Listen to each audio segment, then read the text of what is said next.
هامê ji bo wergirtina hûrgiliyên zêdetir di derbarê proseya hiqûqî de di doza Apê Musa de biçine cem kurê wî Dîcle Enter wê li gel me be kek Dîcle roj baş tu bi xêr hatî.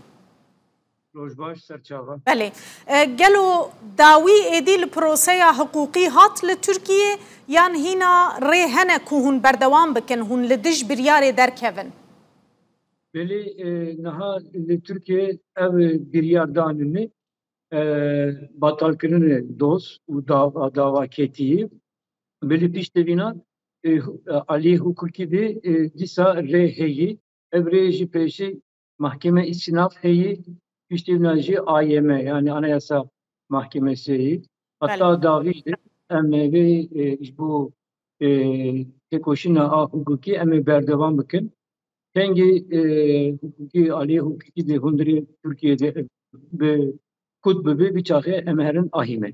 Berê jî carekê hûn çûbûne ahîmê dadgeha mafê mirovan ya Ewropayê hûn ê cara duwemîn biçin? Erê zaten dema pêşî de ahîm karar dabû, biryar dabû. Ev biryar jî hükümeta Tirkiye suçdar kirin. Ceza, maddi ceza birine. Belê digotin zaten bidêkê jî gotin o hakkı insan mirova insana ihlal kirine. İja niha dîsa ev 2013 de dozîsa vebû. Em hatin van roja. Em vaktekê hukukî aliyê hukukî de hundirê Tirkiyeyê her tiştî kut bibe biçaxê dîsa em herin ahîme.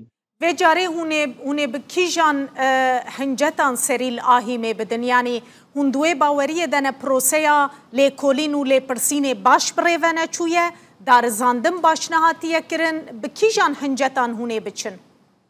Erê niha ev qesî mesela rapora çik heyî susurluk dibêjin ev tişkî dîrokî sala 1970 diyar bû li vê derkê qatilkirina Musa Enter ji bo Musa Enter bilo gotibûn û kuştina Musa Enter xetayê Musa Enter vê îşî bi aliyê felsefê de mirî navê hebû ama ev susurluk raporu ev tişkî pir balkêş bû ama sen ne sekinin ev alîkê Abdülkadir Aygan vê şevê demek ki bavê hat kuştin ev zindî cemva bûn û ifade jî nestemdine hatta niha 2015 hatta niha ev çûyî Swêd Swêd ifade nestendini. Çima nestendin kekê Dîcle mesela îfada wergirtina îfada Abdülkadir Aygan çima zehmet e divê dema teknolojiyayê de pêwîst nake were mehkemê riyên din hene çima nexwestin wergirin?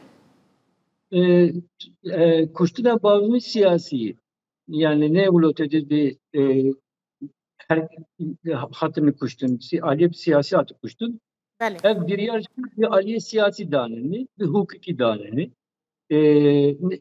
yani gerek mero de fikri devletî demokrat devletî hukuk nas hebe biçaxê her tiştê diyar dikir böyle havcı bana havcı ne ditini ne çûne ba Abdülkadir Aygan dozdu bir hareketi yani ifade Abdülkadir Aygan ne stendini bu dozcu keti kesê ku bêguman Abdülkadir Aygan di axaftinên xwe de dibêje dibe kesê ku Musa Enter kuştiye bi navê wî Hemîd Yıldırım e ev Hemîd Yıldırım sala 2017 hate berdan derket ji zindanê tê zanîn niha li ku ye ew kes?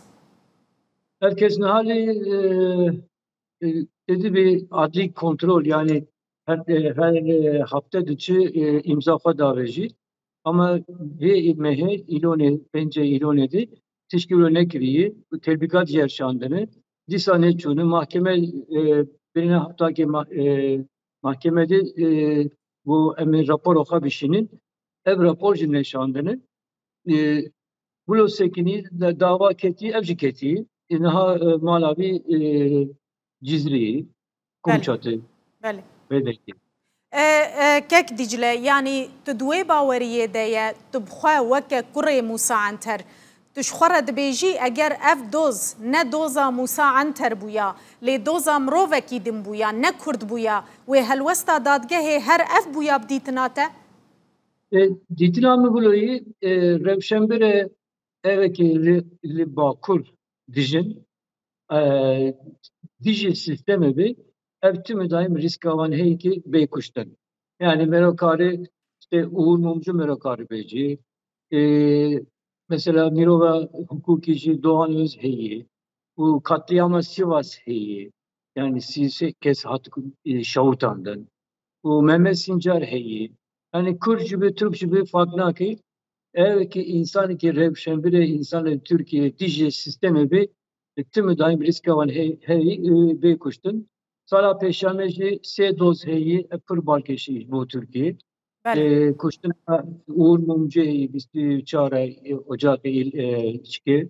Bu dure tırmehe düğe tırmehe Sivas katliamı çare iloneji Mehmet Sincar heyi. Ejil sisal tijedikin. Yani ev doza bağımı vakti ki bir yer ki baş derketi var. Ev dozcu belki netiket. İş bu bir abi doza apı Musa pır balkeş. Tu باور dikî di nava sîstema hiqûqa Tirkiyê, dadweriya Tirkiyê'de ev dozên siyasî rojekê ji rojan rastiya wan derkeve? Valla mero dixwaze bawer bike ama heviyame tüm neyi? İş bu ki hatta bitçi dit, çene dit. Yani normal insancı daha van roja zaten hukuk tüm neyi? Her bir siyasi parti ki ev parti her işte bir yerdeydi. Bu hukukçu bulodu şokole. Yani bavariyemi tüm neyi? gelekî spas birêz Dîcle Anter kurê apê Musa Anter ku doza wî kete ber derbasbûna demê û betal bû.